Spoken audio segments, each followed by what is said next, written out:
Tanyakan apa? Ketika kejaksaan ini menetapkan tersangka yang sudah hasil gelar perkara di dalam proses hukum makanan dan minuman yang dikorupsi oleh pejabat Banyuwangi, di mana saat ini juga dia mengeluarkan SP3 dari hasil korupsi yang dia periksa. Dia mengeluarkan SP3, yaitu surat pemberhentian surat pemberhentian penyidikan.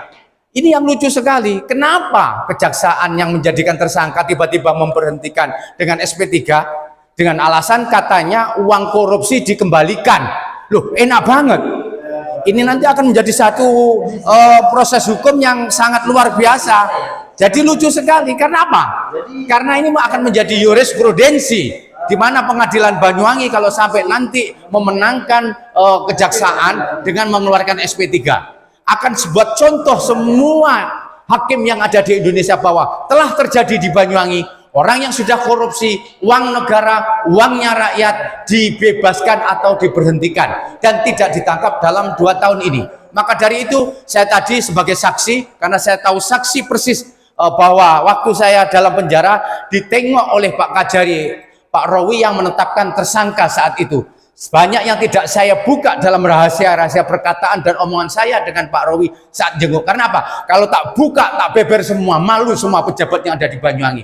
Maka dari itu, di sini yang lucu adalah kejaksaan yang sudah menetapkan tersangka dan 2 tahun ini tidak ditangkap, tiba-tiba kejaksaan juga keluarkan SP3, ya, berhenti kasus, tidak ditangkap, dieksekusi, disidangkan tidak, tetapi malah diberhentikan. Maka dari itu kami aktivis semuanya hari ini menggugat dengan peradilan kepada kejaksaan, dan baru terjadi hari ini sepanjang sejarah ada di Banyuwangi. Saya berharap dengan Pak Hakim yang saya lihat luar biasa jujurnya, luar biasa dalam mempertanyai, banyak tadi dari BPKAD, dari inspektorat, juga dari bagian hukum, belepotan semua ketika ditanya oleh saudara Hakim Pak Yusuf Alwi.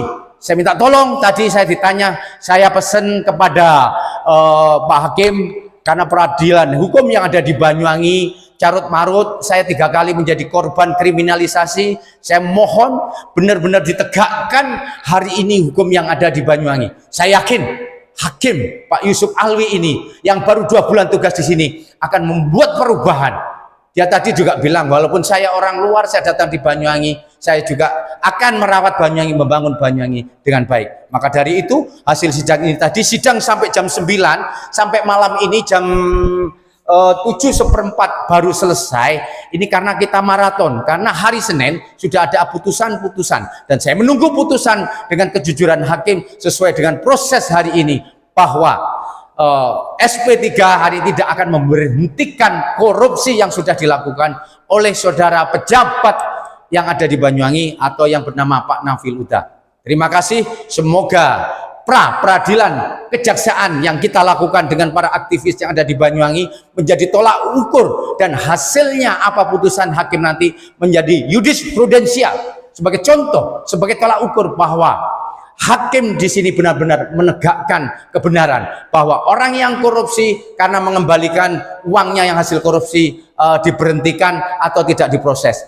Bagi kami seorang aktivis yang tahu hukum, tahu pasal-pasal, memang ada SP3 di kejaksaan, tetapi ini kasus yang sangat fatal sekali, penipu rakyat, korupsi uang rakyat yang sudah direkayasa selama 3 periode. Ini baru 1 tahun 400 sekian korupsinya, apalagi kalau 14 tahun dalam kepemimpinan atau 3 periode tentang yang dipimpin oleh Bupati Anas dan Bu Ibu. Terima kasih. Semoga harapan saya hari Senin menjadikan satu pengadilan yang ada di sini buat contoh jurisprudensi semua pengadilan se-Indonesia agar tidak melepas tentang orang-orang yang korupsi. Terlalu enak kalau dilepas begitu saja. Assalamualaikum warahmatullahi wabarakatuh.